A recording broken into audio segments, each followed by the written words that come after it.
Hi, this is Clayton Skinner. Hi, I'm Clayton Skinner. My name is Clayton Skinner. My name is Clayton Skinner. Welcome back to Beyond the Beat. Welcome back to Beyond the Beat. Welcome to Beyond the Beat. Hello everyone, my name is Clayton Skinner and welcome to Beyond the Beat. In this episode, I am going to teach you how to set up a drum kit. We're going to start from the bottom up, bottom being the bass drum.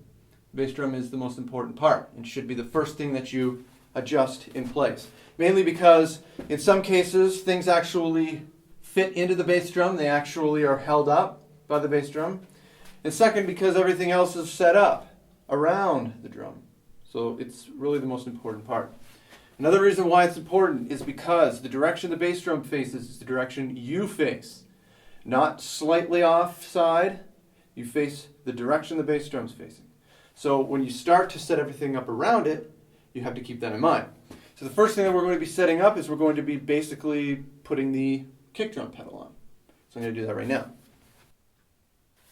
Alright, so we got the pedal. This is a single pedal. I'll teach you how to set up a double pedal as well. The first things first, just connect it to the drum. It's pretty easy. Done. Alright, so that's complete.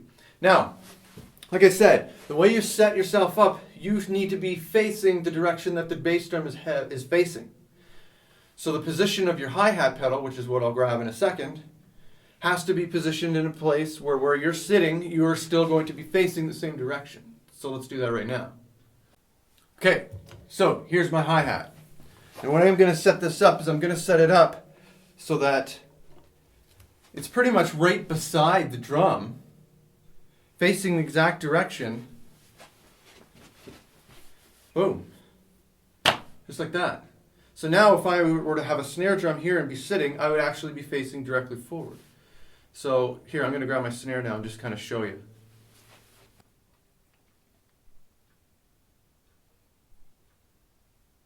There. So now I am set up how the bass drum is facing. I'm looking in the exact same direction that the bass drum is. And I can tell because when I look down at the side of it, I can see straight ahead. Now obviously I'm a little bit over to the side, but I mean I'm actually facing whatever. Okay, so there you go. The way I've set myself up here, as you can see, is my feet are now comfortably resting on the pedals, and I have the snare drum between my legs. Now this guy can move. I've got him pretty close. This is actually closer than I usually like to have him. But you can move him over just so long as you stay facing the same direction. Okay, so we're going to do the same thing again, only this time I'm going to use double bass drum pedals. Now those double bass pedals, just basically they're two pedals attached to one drum. So a lot of people call them double kickers. There's double bass, whatever. Usually double bass refers to two bass drums. So I don't know, it doesn't really matter. Double kicks, one bass drum, two pedals on one drum. And I've got them set up basically the same way that I set up the hi-hat. It's just, they're side by side. Usually you try to get the drive shaft as close to here as you can so that way everything is facing the right direction. And then when you bring your hi-hat in, you just go like this. Boom, everything's good. You can move it back if you want, you can move it forward, doesn't really matter. So long as, again, you're facing forward, just like I am right here. Facing forward, directly forward. A lot of the wrong ways that I see people set things up, it's not necessarily that it's the wrong way, it doesn't allow you to access the full range of your drum kit properly because you're creating too much range. But it's by actually bringing the pedals out like this and going like that. A lot of people do this, and it's like I said, it's not necessarily wrong, but you're creating too much distance in a circular pattern that your drum kit is now creating. Okay, so now we're going to put the toms on. Tom. Ugh. Okay. Now, a lot of drums, the toms actually fit into the drum. And in this case, that's why I'm using this drum kit instead of my other one, because it doesn't have this. The tom arms, or what holds the toms up, actually fit into the drum. So the drum itself is what holds the tom on. I need to adjust this. Anyway, so you just take the tom, yada yada yada, fit it onto the arm. like so. No, we're not done, because obviously this is horrible, and I would never set up a drum kit like this. But yeah, that's the basis of it. So now what you want to do is you want to manipulate, either by spinning. I don't have a drum key, but you can actually adjust the angle, and you can adjust the height to get your drum the way you want it. So let's do that right now.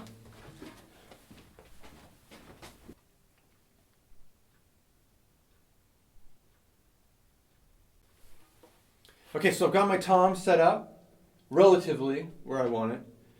It's the right distance from the snare drum, so it's not banging. It's the right height off of the bass drum, I think. I won't know until I get the other drum in place. And it's at the right angle. And that's one of the things I want to talk about. One of the things that I see other drummers doing, and it's not necessarily wrong, it's just not right. There's different ways that you can angle your toms. There's people that put it flat, and so long as it's low, that's okay, because it allows you to strike properly down on the drum. Obviously, if it's too high, you have to raise that's not good for your shoulders. The medium one, which is what I use, it's got like a medium incline. I don't know how many degrees that is, but it's about a medium. That allows you to maintain a proper posture and still hit the drum. And you can have it at a relatively higher height. The wrong way, or not the wrong way, but the way that you shouldn't do it, is to have it on like the steep, 50-degree incline. And a lot of people do that because maybe they're afraid of hitting the rims. They want to maximize the amount of times they hit the head. That should not factor into the positioning of the drum. And I'll explain that in a second. In order to hit the drum properly when it's at that incline, you have to lean in, which can affect your posture, which can ultimately affect the way you move around your kit. And so I'll demonstrate that right now. Because now I've mic'd the drum, and this way I'll be able to actually show you what happens when you change the angle of your attack. So watch this.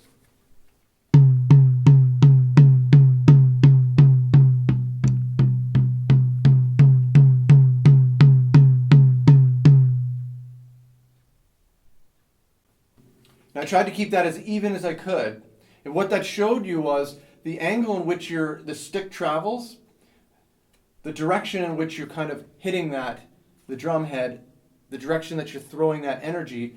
You want to direct it from the top of the head to the bottom of the head. If you have the drum angled too sharply, the actual angle that your stick travels will kind of send the energy more towards the shell, whereas if you have it angled properly, it'll send it down to the bottom of the drum. So basically what that means is if I have the drum on too much of an angle, I have to lean in and kind of bend my wrist and position myself to be able to hit the drum properly so that I'm focusing the energy towards the bottom of the drum. If I maintain a straight posture, which is ideal, that is where you'll actually misdirect the energy and it will go towards the shell. That's why it's wrong. Obviously, when people have it tilted too far, that's what they're doing. They're leaning forward. And when you're leaning forward, that's not good. The way I have it set up right here, all I have to do is just hold my arms out and play it. My back is straight, my arms are straight, everything technique-wise, I'm in perfect harmony. So now I've taken the liberty of just adding the other tom on. And again, I match the angle, it's just slightly over. And when I go to strike them, my back is straight. Barely even have to reach. It's great. Whoop. It's great. Okay, so now we've positioned the floor tom.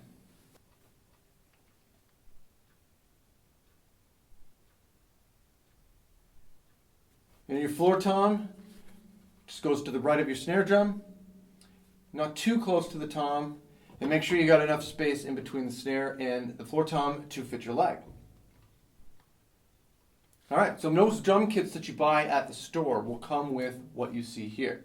Maybe not necessarily the cymbals, but the drums, this is what you'll usually get. A snare, 2 toms, and a floor tom. It's pretty standard. And the way I've got it set up, again, posture is the most important thing, and you're facing directly forward, the most important things. So there you go. This is the basic drum kit design. If you have more, you can obviously throw more on. You can put another floor tom over here. If you wanted more toms, you can put more toms. Just make sure you space them so that They fit. Okay, now the next step to setting up a drum kit is the cymbals. Now cymbals is 100% preference. You could set cymbals up however way you like them. I'll give you a few pointers as to different ways that you could set them up, but essentially it's up to you. The only rule is that you make sure that they're not too far away, that you have to reach too far to get to them, and that they're not so close that you're hitting them when you're trying to hit one thing, you end up banging off of a cymbal. Those are really the only rules. So other than that, it's up to you. Now, most drum kits that you buy, or most beginner kits that you buy, if they come with cymbals, they'll come with the hi-hat, which is a given, because obviously you need the hi-hat for the hi-hat stand. And the next thing that it comes with is usually a crash cymbal. Crash cymbals range from 14 inches to I think 19 inches. They'll say crash on them, they're pretty easy. And then some may come with a crash and what's called a ride cymbal. The ride cymbals are the big guys. They can be between 20 and, what's this one? This is I think 22, 21, whatever. That's usually the sizes that they come in. Now those cymbals have their place, and I'll show you where they go, or where I put them. Now, say your cymbal pack comes with just a crash cymbal, or just crash cymbal and a hi-hat, because cymbal packs usually come with hi-hats. There's different places that you can put that crash cymbal. The most common place is to put it pretty much right above the hi-hat and basically between the hi-hat and the small tom. And there you can use it as crash cymbal. Now the second place that you could put it, and this is the place where I usually recommend it to my students, is over by the floor tom. And this way it can be used as a ride cymbal as well as a crash. And that way you can actually get used to playing on both surfaces, because you could play everything on your hi-hat, you could play it on your ride as well. Now, say it comes with a ride and a crash. Well, that's fine. That makes it easier, because now you can just put the crash where we talked about the first time, and then put the ride over where I recommended that you put the crash if you didn't have a ride.